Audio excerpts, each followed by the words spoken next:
뉴스 시작합니다. 저는 동정민입니다. 이른바 내란 전담 재판부 설치법이 국회 본회의를 통과했습니다. 이 국민의힘은 이 장동혁 대표가 위헌적인 법안이라며 직접 꼬박 24시간 필리버스터로 반대한 뒤에 모두 퇴장을 했고 여당 주도로 마지막 관문을 넘은 겁니다. 이로써 1948년, 1961년에 이어 64년 만에 전담 재판부가 생기게 됐습니다. 윤석열 전 대통령의 내란죄 혐의 재판이 2심부터 이 전담 재판부가 맡게 되는 건데요. 어떻게 달라지는 건지 첫 소식으로 조민기 기자가 준비했습니다.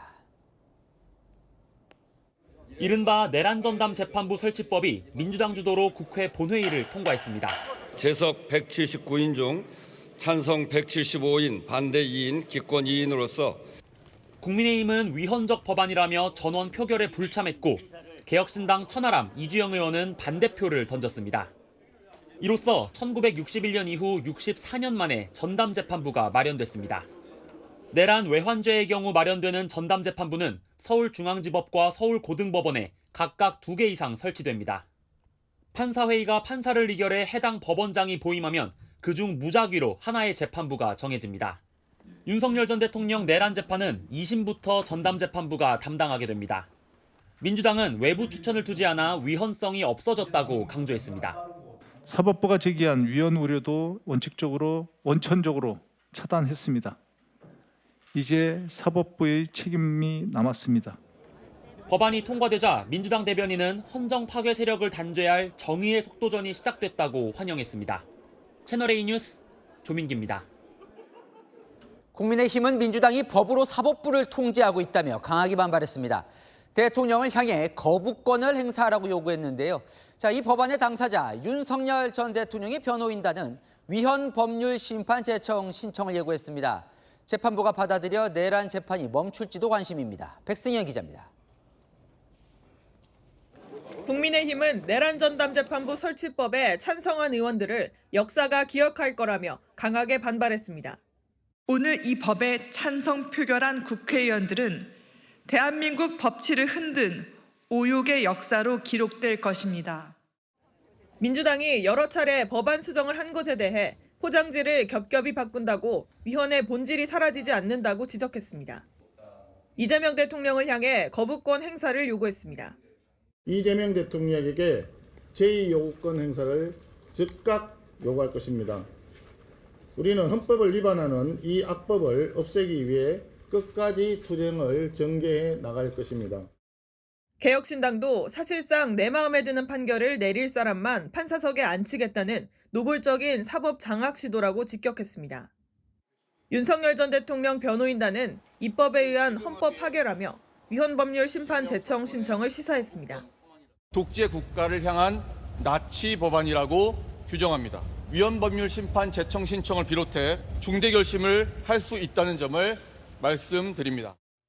윤 전 대통령 측이 위헌 법률 심판 제청을 신청하고 재판부가 이를 받아주면 헌법재판소 결정이 나올 때까지 내란 재판은 중단됩니다.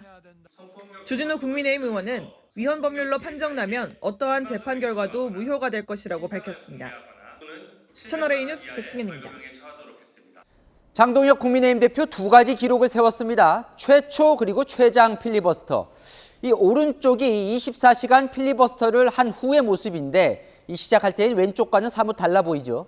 24시간 동안 어떻게 가능했을까? 손인혜 기자가 그 24시간을 쭉 들여다봤습니다. 24시간이 경과되었습니다. 토론을 마무리해 주시기 바랍니다. 토론을 마무리하겠습니다.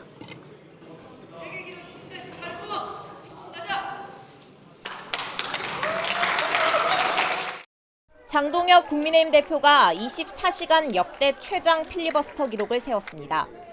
제1야당 대표가 필리버스터에 나선 것 또한 헌정사상 처음으로 최초와 최장 기록을 동시에 쓴 겁니다. 어제 오전 11시 40분 토론을 시작한 장 대표.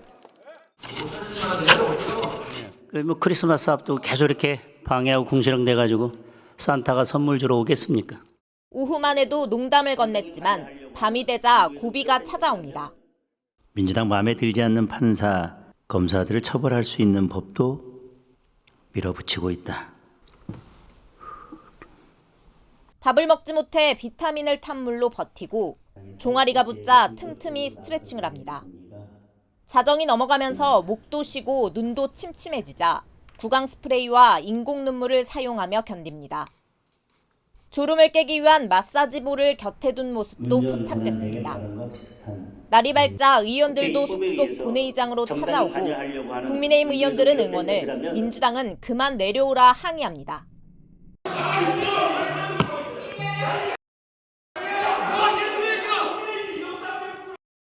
아니 지금 들어와 놓고선 뭘 한다고 그래요? 화장실을 간 5번을 제외하면 계속 연단을 지킨 장 대표.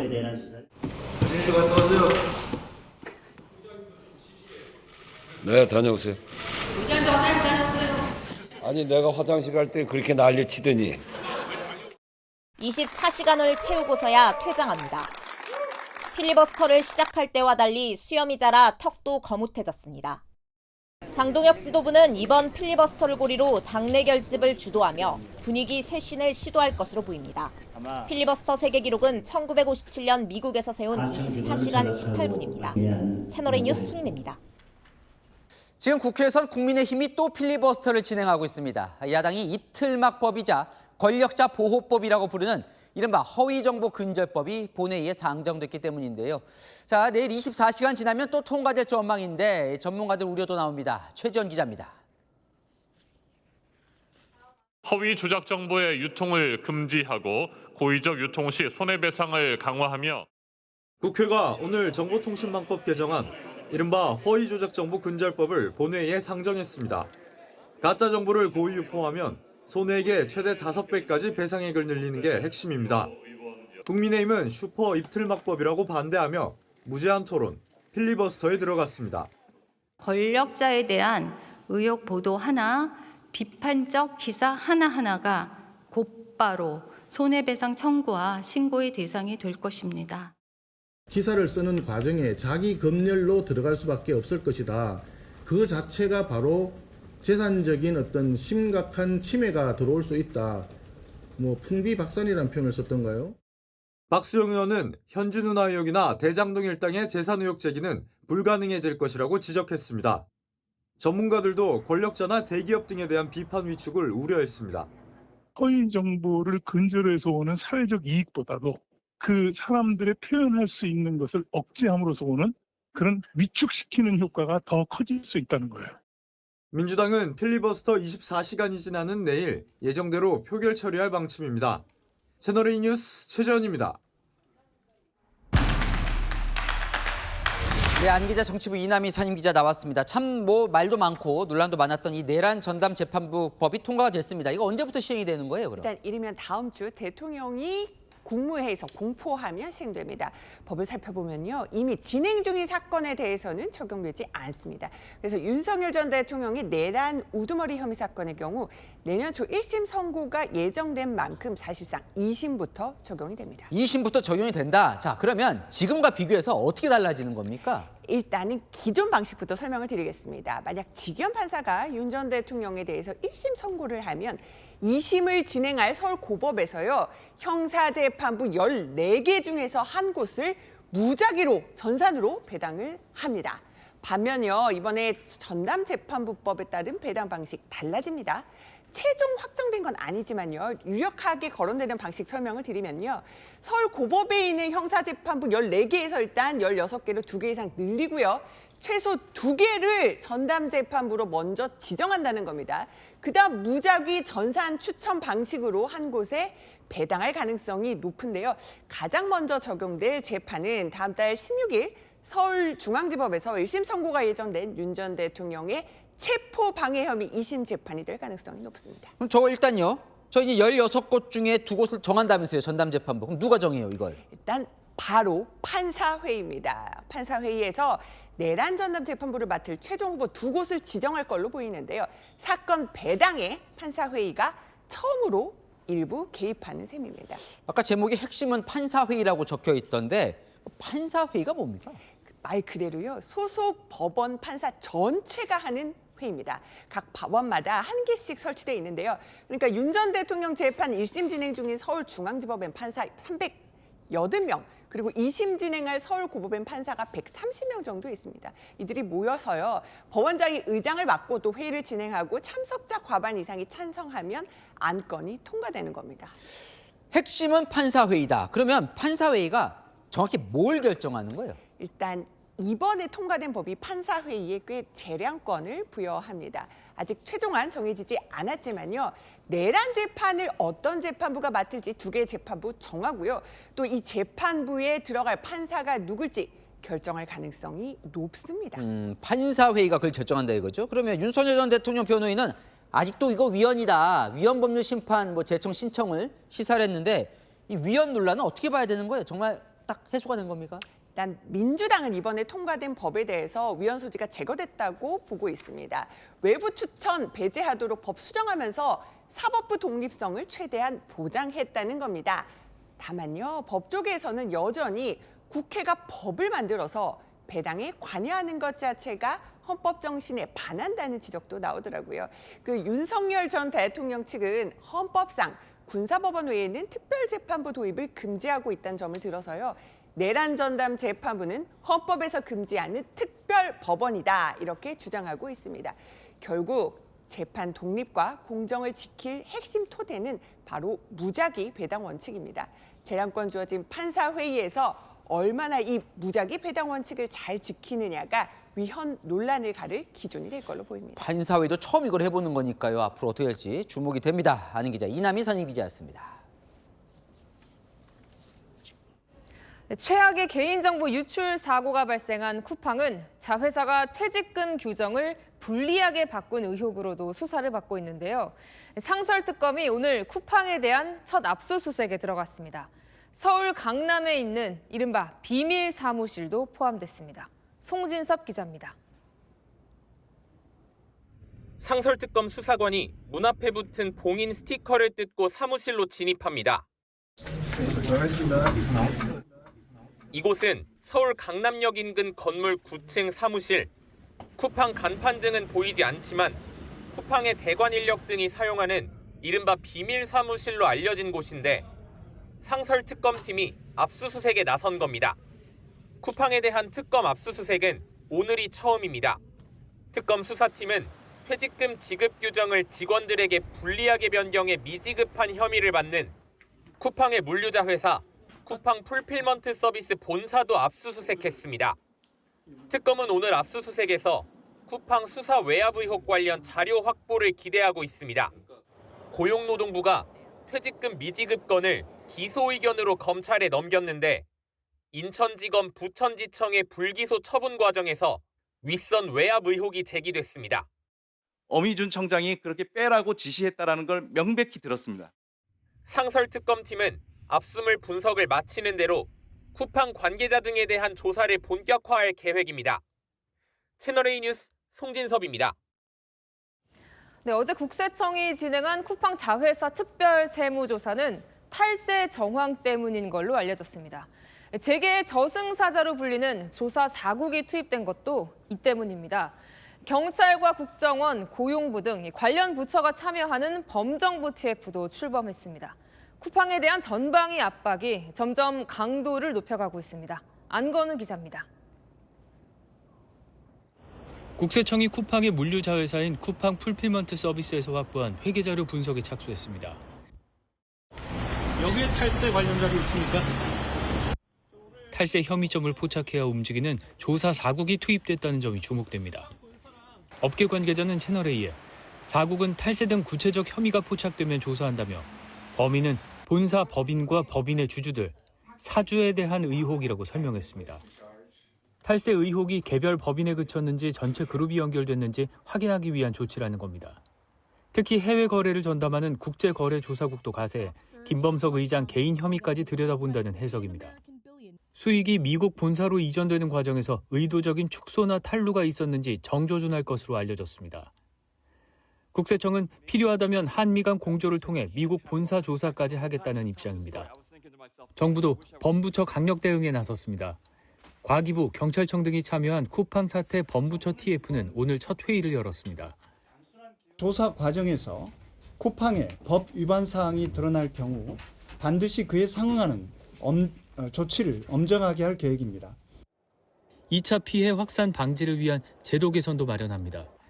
여당은 오는 30일과 31일 이틀간 과방위 등 6개 상임위가 참여하는 연석 청문회를 열 예정입니다. 채널A 뉴스 안건우입니다. 이 통일교 특검, 여야 정치인이 모두 걸려있는 건이라 관심이 큽니다. 오늘도 여야 원내대표 간에 만나서 협의를 했는데 핵심은 두 가지입니다. 통일교 수사를 하지 않은 김건희 특검도 수사 대상으로 넣을 거냐, 넣자는 야당과 빼자는 민주당. 그럼 특검은 누가 추천할 거냐, 대법원이 하자는 야당과 여야가 하자는 여당. 그 속엔 각자 속내가 있겠죠. 이혜주 기자가 보도합니다. 통일교 특검은 확정적입니다. 즉시 추진할 것입니다.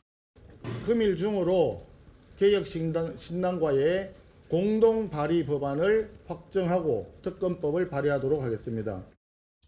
오전부터 통일교 특검 속도전을 예고한 여야 원내대표. 오후에 만났지만 협상은 평행선을 달렸습니다. 여야는 특검을 누가 추천할 건지부터 부딪히고 있습니다. 국민의힘은 특검 수사 대상인 민주당이 추천권을 가져선 안 된다며 2명 모두 법원 행정처장 추천을 주장합니다. 반면 민주당은 조희대 사법부를 믿을 수 없다며 여야가 1명씩 추천하는 방식을 최우선 고려하고 있습니다. 특검 수사 대상도 쟁점입니다. 국민의힘은 통일교 수사 은폐 의혹을 받는 김건희 특검팀을 반드시 포함시켜야 한다는 입장이지만 민주당은 특검에 대한 특검은 없다며 부정적입니다. 국민의힘과 개혁신당은 먼저 통일교 특검법을 공동 발의했습니다.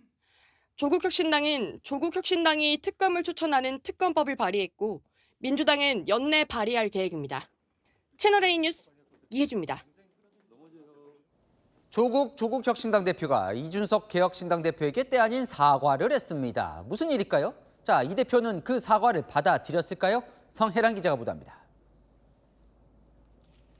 조국 대표가 거짓말을 많이 쳐가지고 감옥도 갔다 오시고 하다 보니까 교화가 됐는지는 모르겠지만은 법의 두려움은 좀 느끼는 것 같습니다. 이러한 비판 발언의 발단은 조국혁신당 대표의 라디오 발언이었습니다. 이준석 개혁신당 대표도 통일교 문제가 얘기되고 있지 않냐며 조사받고 있는 걸로 아는데 통일교 특검을 주장할 자격 있느냐고 말한 겁니다. 개혁신당은 공개 사과를 요구했습니다. 이 대표는 통일교 사안으로 피의자나 참고인도 아니고 조사받은 적도 없다는 겁니다. 법무부 장관을 지내신 분으로서 최소한의 사실 확인조차 없이 무관한 인물에게 의혹과 누명을 씌운 점에 대해서 깊은 유감을 표합니다. 조 대표는 사과했습니다.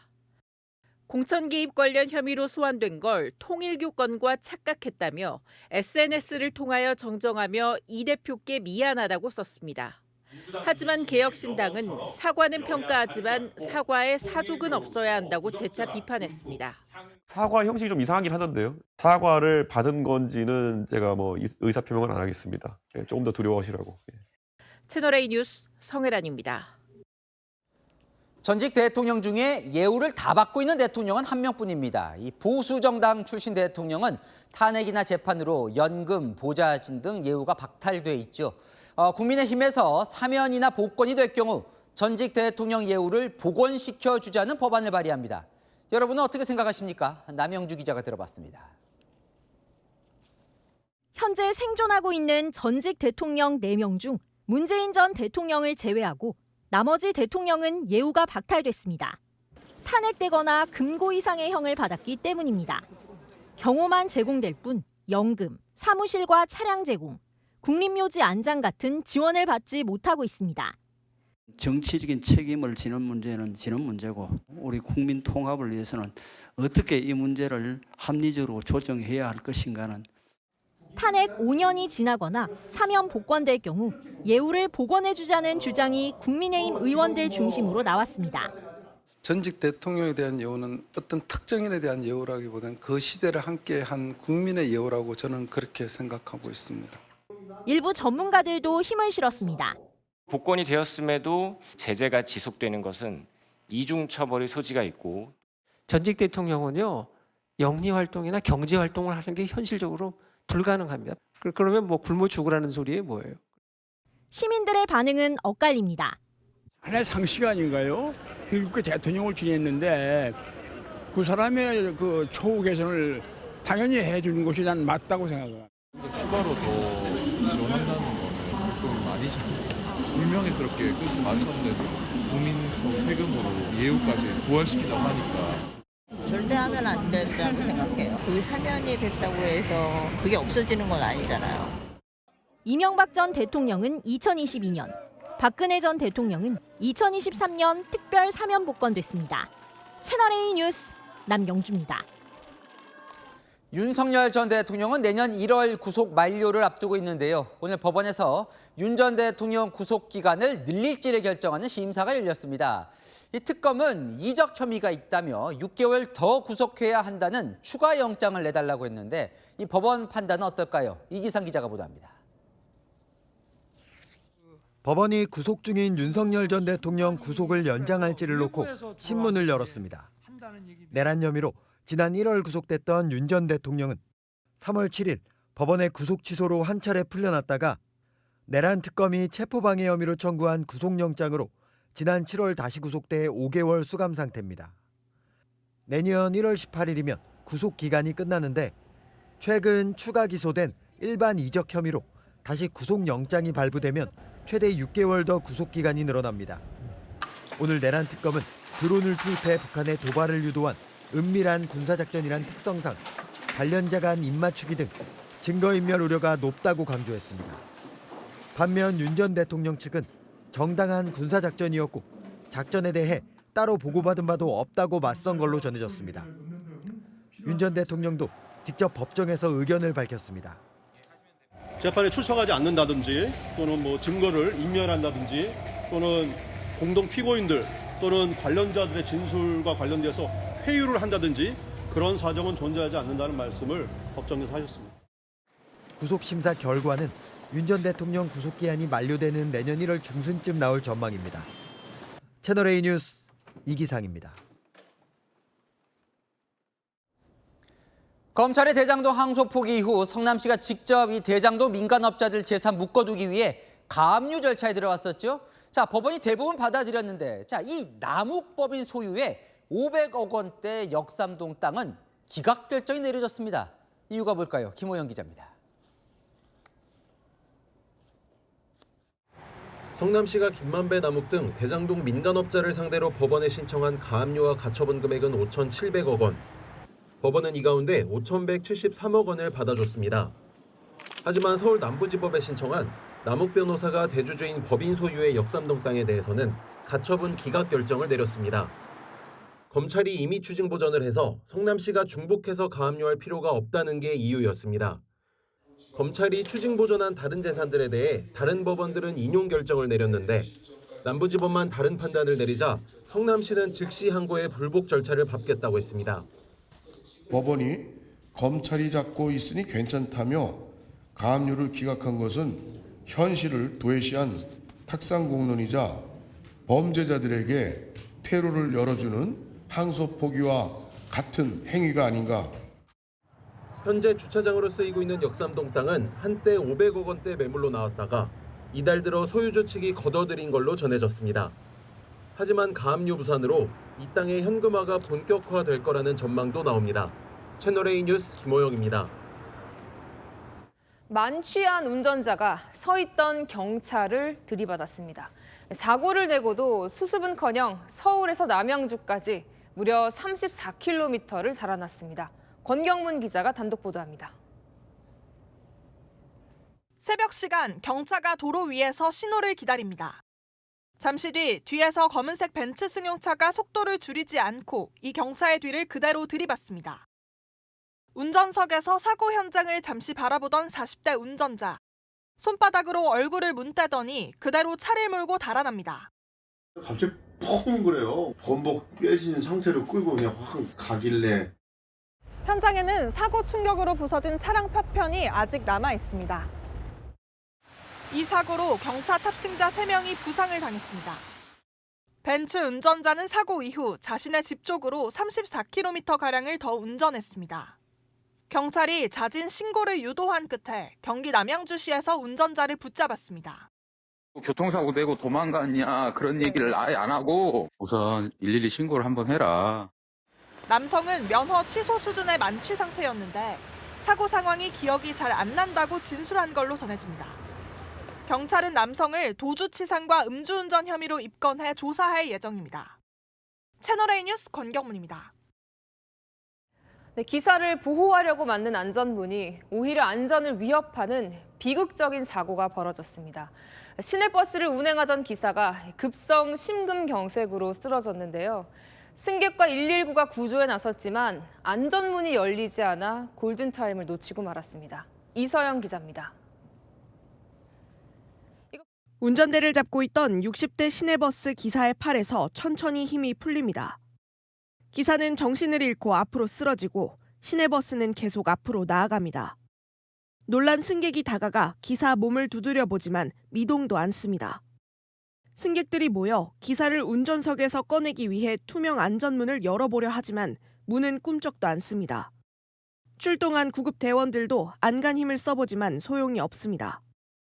승객이 간신히 안전문을 열고 구급 대원들이 버스 밖에서 심폐소생술을 해보지만 이미 정신을 잃은 지 6분이 지난 시점이었습니다. 병원으로 옮겨진 기사는 결국 숨졌습니다. 구급 일지에는 잠금 장치 해제가 늦어져 가슴 압박이 지체됐다는 내용이 담겼습니다. 승객의 난동이나 폭력에서 기사를 보호하려고 설치한 안전문이 결과적으로 구조를 방해한 겁니다. 기사님들을 지키기 위해서 있는 그 안전문이잖아요. 저희 아빠처럼 위급한 상황에서는 구하지 못하는 거예요. 버스 회사 측은 안전문 개폐 장치 위치를 시민들이 몰랐던 것이지 장치가 고장난 건 아니라고 주장했습니다. 기사 유족 측은 악성 민원으로 인한 스트레스와 과로 등으로 인한 산업재해라고 주장하고 있지만 앞서 근로복지공단은 사망 전 근로시간 등의 급증은 없었다며 인정하지 않았습니다. 채널A 뉴스 이서영입니다. 네, 방송인 박나래 씨 전 매니저들이 추가 폭로에 나섰습니다. 박 씨의 개인적인 술자리 같은 사적인 심부름에도 동원됐다며 갑질을 당했다고 주장했는데요. 박 씨는 전 매니저 측을 횡령 혐의로 추가 고소하며 법적 대응에 나섰습니다. 강보인 기자가 보도합니다. 방송인 박나래 씨의 전 매니저들이 자신들이 박 씨의 사적 심부름에 동원됐다고 주장하고 나섰습니다. 박 씨 집에서 열린 개인적 술자리에 연예인들이 참석하면 조명을 바꿔 설치하거나 박 씨가 정해준 음식 등을 가져오려고 서울에서 강원도까지 간 적도 있다고 주장했습니다. 연예인들과의 개인적 술자리인데도 내내 기다리다가 술이 떨어지면 술병을 따서 연예인들에게 가져가거나 설거지나 쓰레기 버리기도 자신들 일이었다는 겁니다. 전 매니저 A씨는 박 씨가 모든 일정 때 이거 사와라, 저거 사와라 하고 없으면 퀵서비스라도 불러서 가져오라고 지시했다고 주장했습니다.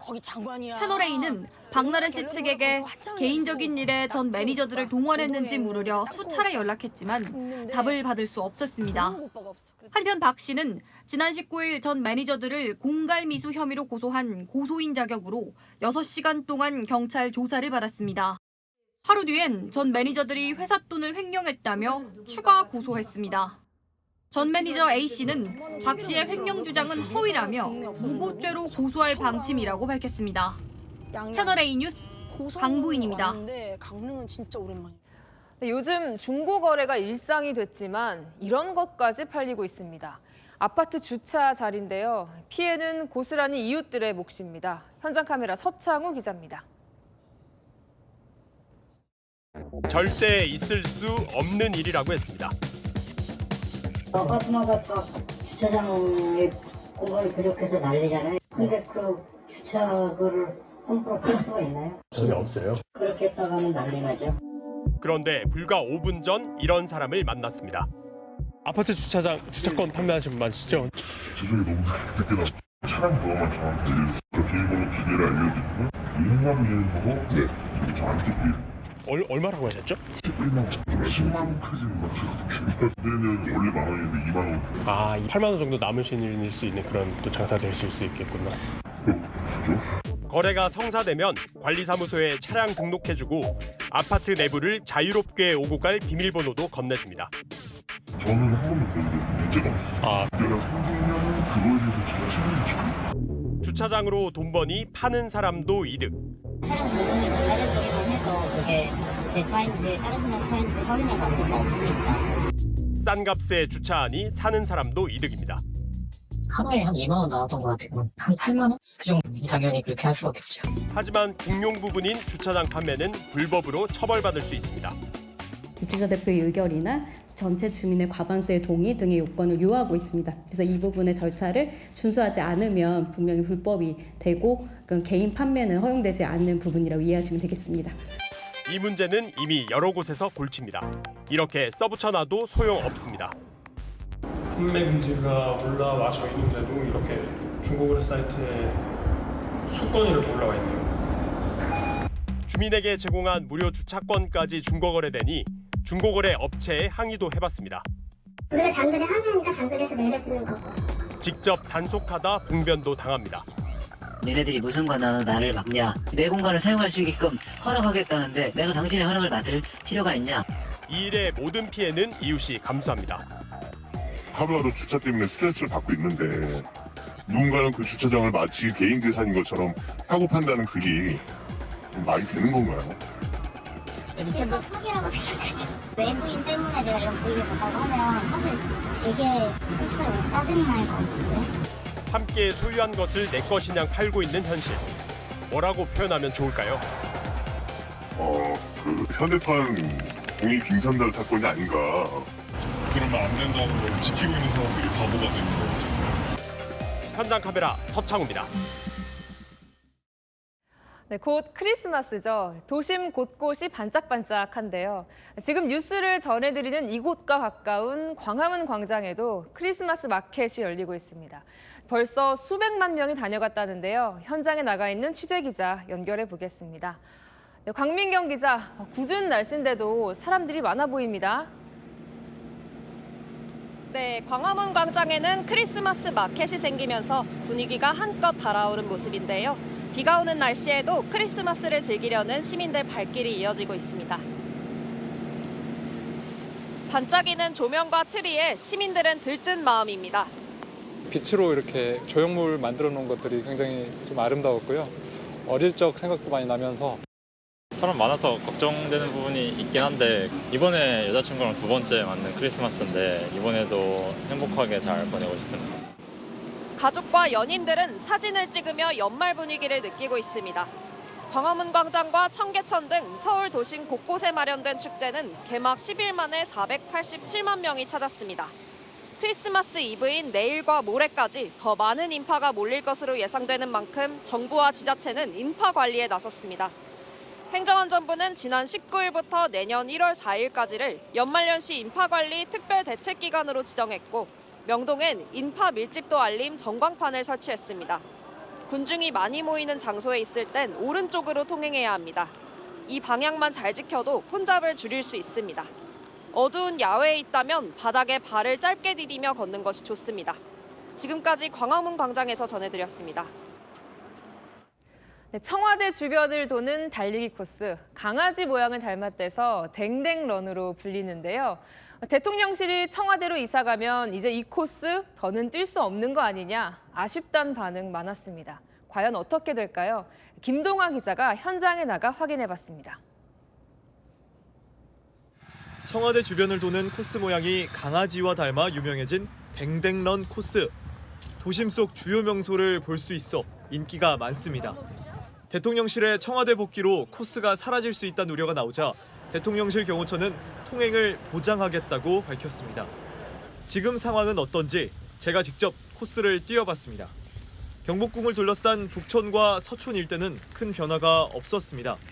청와대와 가까워질수록 경비 초소와 경호 인력이 많이 보입니다. 가장 큰 변화는 청와대와 경복궁 사이길입니다.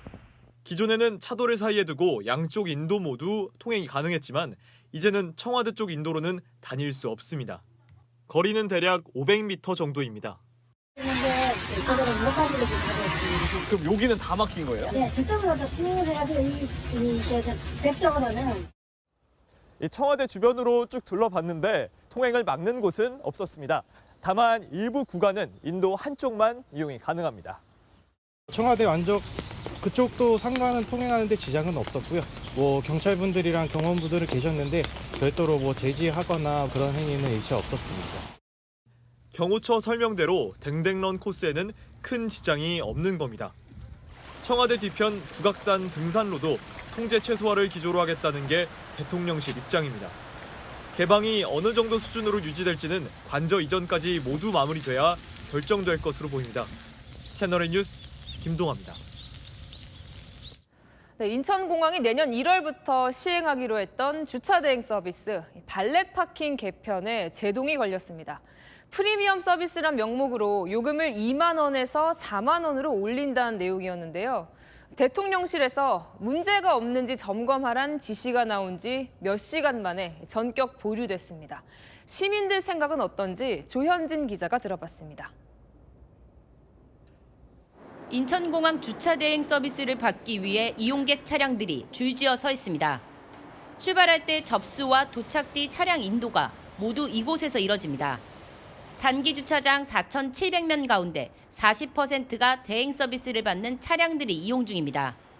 한 몇십 분을 뺑뺑이 돌아야 한 자리 겨우 남나 싶기도 하고 일반적인 사람들의 편의를 위해서라도 그 발렛 구역에 이동을 하는 게 차라리 훨씬 더 나을 것 같아요. 인천공항공사는 일반 이용객들의 불편을 줄인다며 다음 달 1일부터 대행 서비스 주차면을 일반 차량들이 이용하도록 개편하기로 했습니다. 이럴 경우 주차장 만차 기준인 혼잡도는 평소 109%에서 70%로 낮아질 것으로 보고 있습니다. 문제는 이런 개편과 함께 요금을 올리기로 한 겁니다. 신설되는 프리미엄 서비스는 집 운반 등이 추가되지만 기존대로 단기 주차장에서 접수 인도하고 4에서 5km 떨어진 장기 주차장에 주차합니다. 그런데 요금은 2만 원에서 4만 원으로 2배 인상하는 겁니다. 하는 이유가 가격도 저렴한데 가까이게 연결되니까 지금 이용을 하고 있거든요. 사설 업체를 이용하지 않을까 싶어요. 일반 이용객들의 편의를 높인다는 명분엔 공감하지만 요금 인상에 대한 명확한 이유가 필요했다는 게 시민들의 의견입니다. 채널A 뉴스 조현진입니다. 네, 머지않아 서울에서 부산까지 기차로 2시간도 채 걸리지 않게 됩니다. 우리나라가 세계에서 두 번째로 빠른 고속열차를 완성한 건데요. 배정현 기자가 보도합니다. 길이 200.1m, 좌석 479석, 시속 370km의 세계에서 두 번째로 빠른 고속열차 EMU 370입니다. 현재 운행 중인 열차 중 가장 빠른 KTX 청룡보다도 빠르고 열차 길이도 길어졌습니다. 유럽의 고속열차보다도 높게는 시속 70km 더 빠릅니다. 100m 규모의 축구장을 1초 만에 통과할 수 있는 속도입니다. 2시간 반 가까이 걸리는 서울 부산 간 거리를 고속열차로는 1시간 50분이면 됩니다. 새 열차를 더 빨리 달릴 수 있게 하는 핵심 부품인 엔진입니다. 기존 엔진의 구조를 바꿔 내부의 열을 더 빨리 식히게 해 출력을 1.5배가량 높인 겁니다. 엔진 용량도 KTX보다 훨씬 커진 데다 공기 저항과 소음, 진동을 줄이는 설계가 접목됐습니다. 차량 하부 구조 개선으로 가로 진동을 최소화했고 바닥과 천장 사이 차음재를 적용해 소음도 대폭 낮췄습니다. 국내 열차보다 빠른 고속열차는 중국이 개발해 시범 운행 중입니다. 하지만 정부는 두 국가 간의 콘셉트가 다르다며 기술이 뒤처진 건 아니라고 선을 긋습니다. 이제 중국과 비슷한 수준으로 지금 400km급을 개발하려고 하고 있고 에너지 비용을 지금보다 30% 줄일 수 있는 기술. 이번 고속열차는 오는 2030년부터 시험 운행에 들어갈 계획입니다. 채널A 뉴스 배정현입니다. 휴대전화를 개통하려면 오늘부터는 얼굴 인증이 필요합니다. 대포폰 같은 차명폰 범죄를 막기 위한 조치인데 오히려 이 내 얼굴이 유출돼 범죄나 사기에 이용되진 않을까 불안해하는 시민들도 많습니다. 김태우 기자입니다. 휴대전화 개통 절차를 묻자 대리점 점주가 얼굴 인증을 요청합니다. 안면 인식을 별도로 실시를 하는 게 오늘 첫날이거든요. 기존에는 신분증만 있어도 됐지만 오늘부턴 실제 얼굴 사진도 같은지 확인받아야 합니다. 제가 직접 패스 앱으로 안면 인식을 시도해봤는데요. 인증을 위해선 정면 얼굴은 물론이고 옆과 위아래 얼굴까지 모두 등록해야 합니다. 정부는 찍은 얼굴은 저장이 되지 않고 인증 결과도 10분 안에 사라진다고 설명했습니다. 하지만 시민들은 여전히 불안합니다. 신분증도 얼굴도 의무적으로 노출해야 해 부담이 됩니다. 안면까지 공개하게 되면 누구한테 또 잘못 공개되는 건 아닌가. 나의 명을 은행 계좌 만들어서 이렇게 할 수도 있는 거고. 안면인식 정보들을 중국에선 이미 활용하고 있는데 우리나라에서도 불이익이나 어떤 위험, 걱정으로 돌아올지. 정치권에서도 거센 우려가 나왔습니다. 앞서 주진우 국민의힘 의원도 중국만 도입한 제도라며 심각한 인권 침해가 우려된다고 비판했습니다.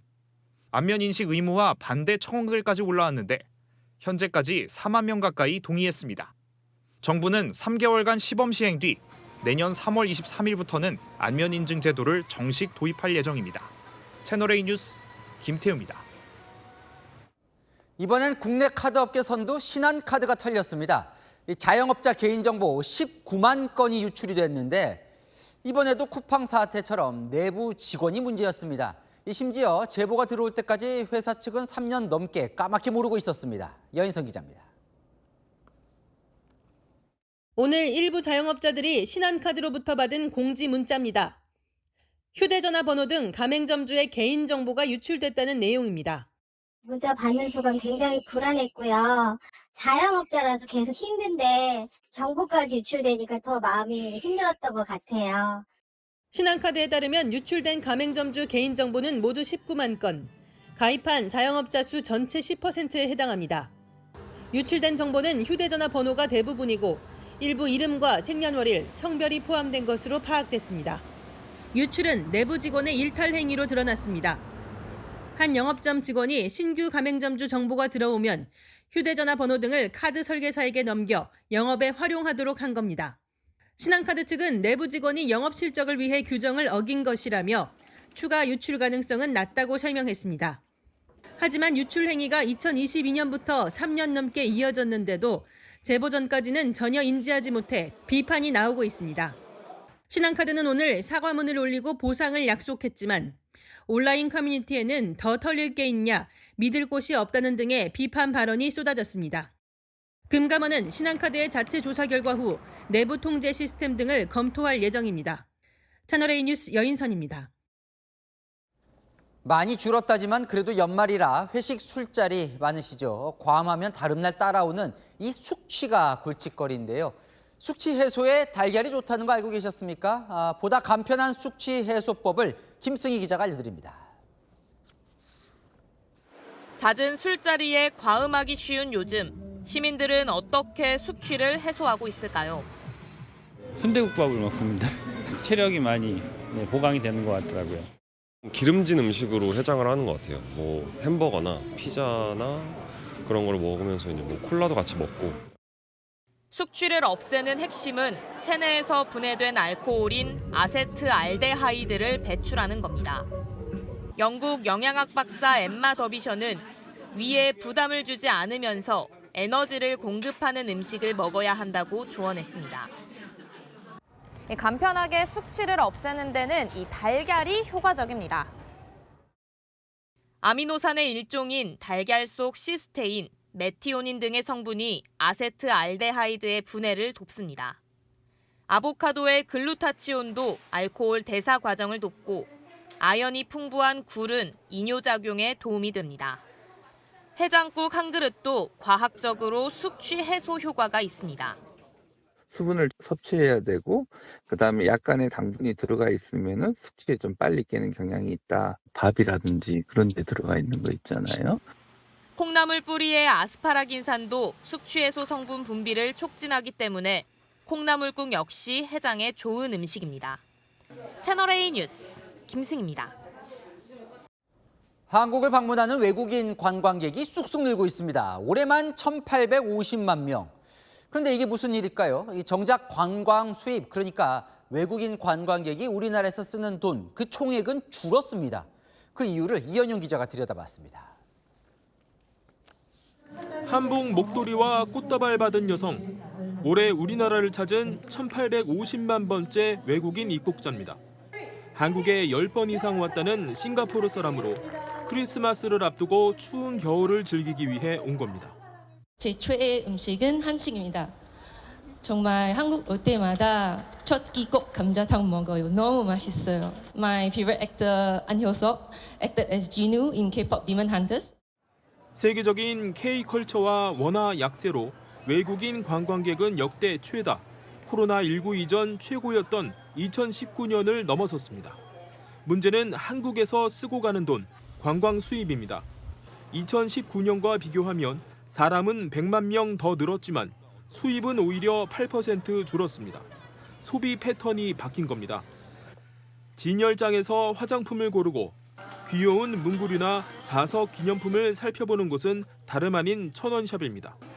면세점, 백화점보다 생활용품 잡화점, 고급 호텔보다 공유 숙박, 비싼 한우보다 국수나 감자탕을 더 찾고 있는 겁니다.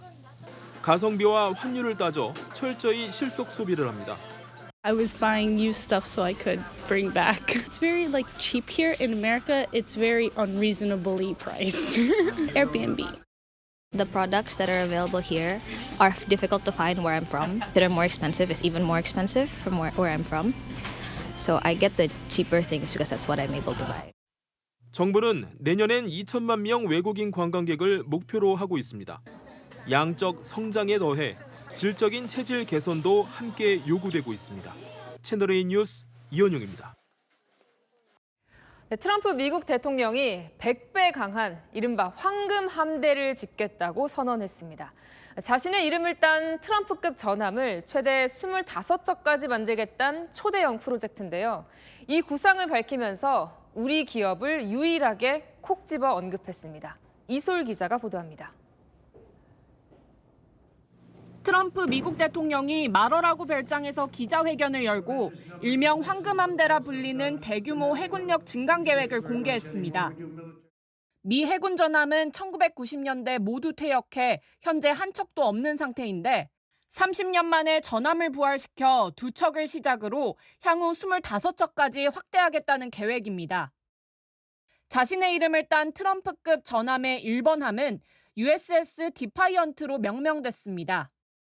로고에는 지난해 암살 시도를 겪은 직후 주먹을 치켜든 트럼프의 모습이 담겼습니다. 배수량은 약 3만 톤으로 미 해군 주력 구축함인 알레이버크급보다 3배 이상 큰 규모입니다.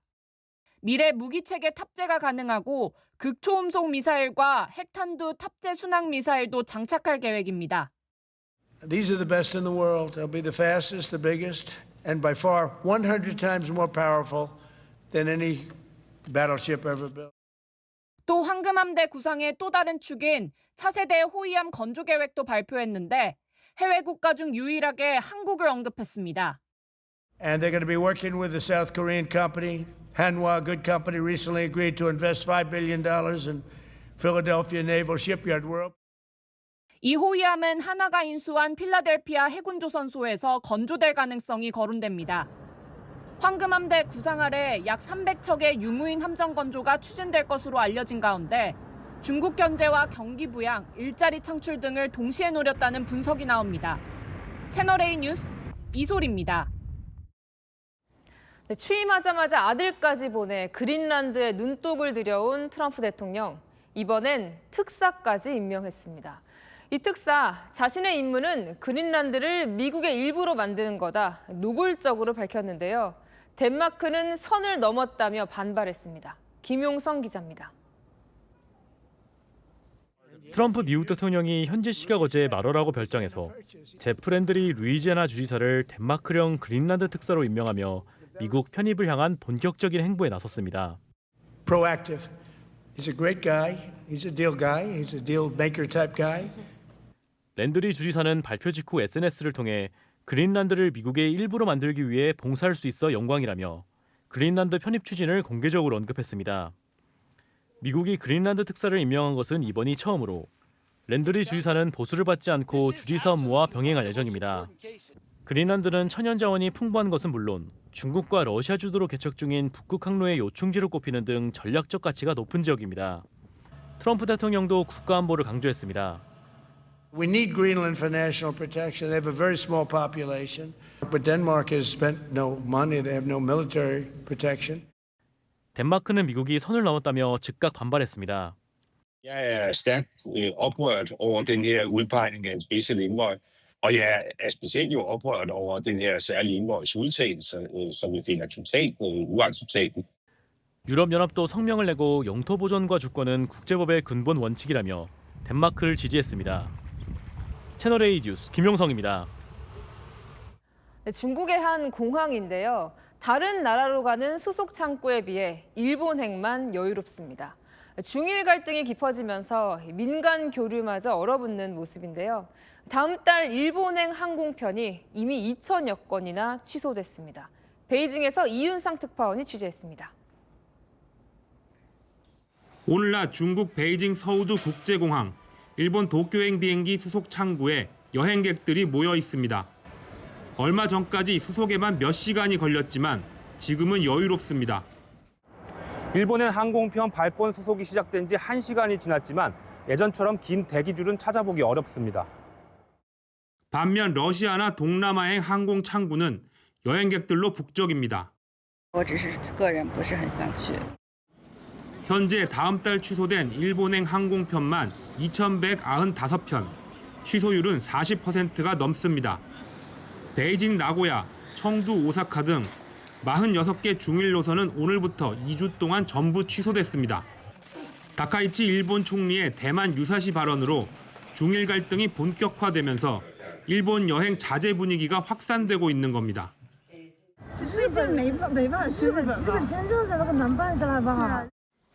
여행사들은 일본 여행 취소가 잇따르고 있다며 대응책을 고심하고 있습니다.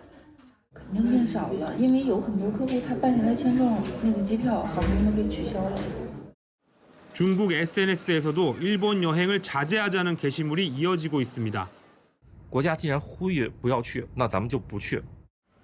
항공사들은 내년 3월까지 일본행 항공권의 취소, 변경 수수료를 면제하고 있습니다. 내년 2월 중국 최대 명절인 춘제에도 일본 여행객 감소 상태는 지속될 수 있다는 관측이 나옵니다. 베이징에서 채널A 뉴스 이윤상입니다.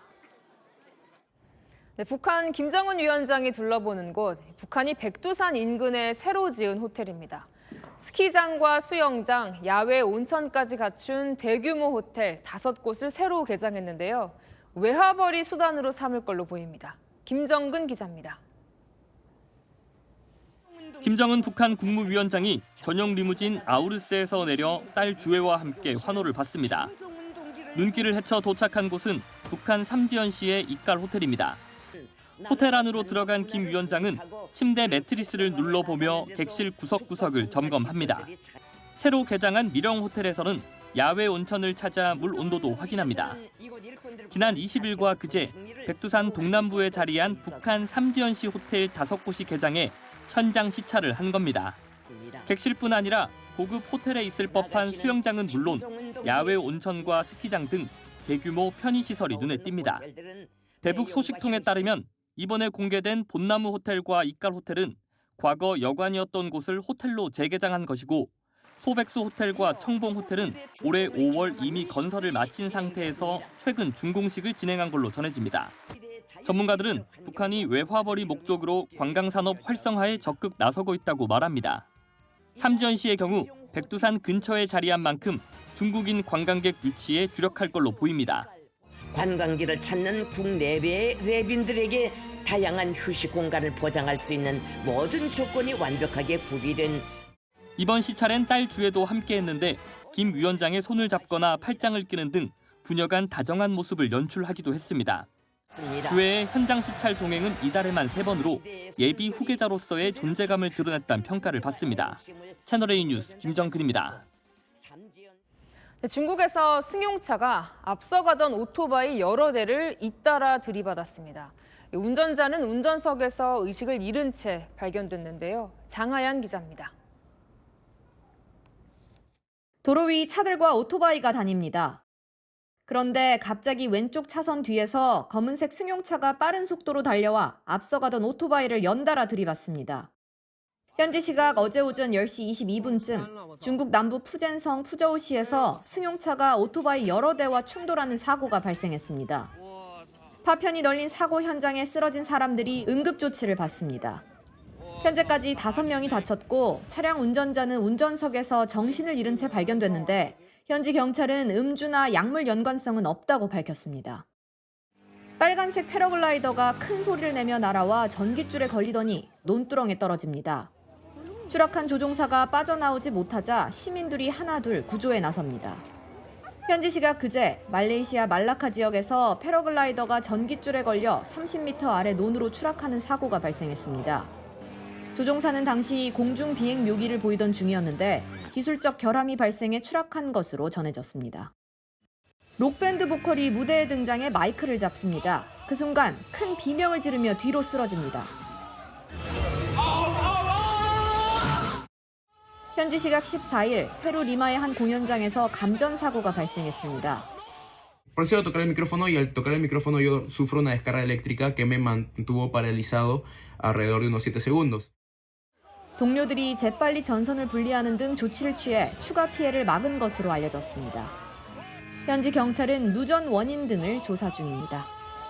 채널A 뉴스 장하연입니다. 채널A가 지난달 보도한 대장동 항소포기 외압 연속 보도가 한국기자협회가 선정하는 이달의 기자상을 수상했습니다. 수상자는 채널A 사회부 법조팀 좌영길, 이기상, 김지윤 기자로 오늘 한국프레스센터에서 시상식이 열렸습니다. 비가 올 때마다 추워지고 있는데요. 이번 비가 내리고 나면 성탄절 한파가 찾아옵니다. 비는 내일 새벽까지 조금 더 이어지고요. 일부 경기와 강원은 1에서 5cm의 눈으로 내립니다. 눈비가 오는 동안은 크게 춥지 않습니다. 내일 서울 1도에서 6도로 종일 영상권입니다. 하지만 목요일 북서쪽 찬 공기가 내려옵니다. 금요일에는 이틀 만에 아침 기온 10도, 체감상 20도 떨어지고요. 토요일까지 체감 영하 16도의 맹추입니다. 올해 전국적인 화이트 크리스마스 기대하긴 어렵겠고요. 서해안에만 눈예보 있습니다. 날씨였습니다. 뉴스에 마칩니다. 시청해주셔서 감사합니다.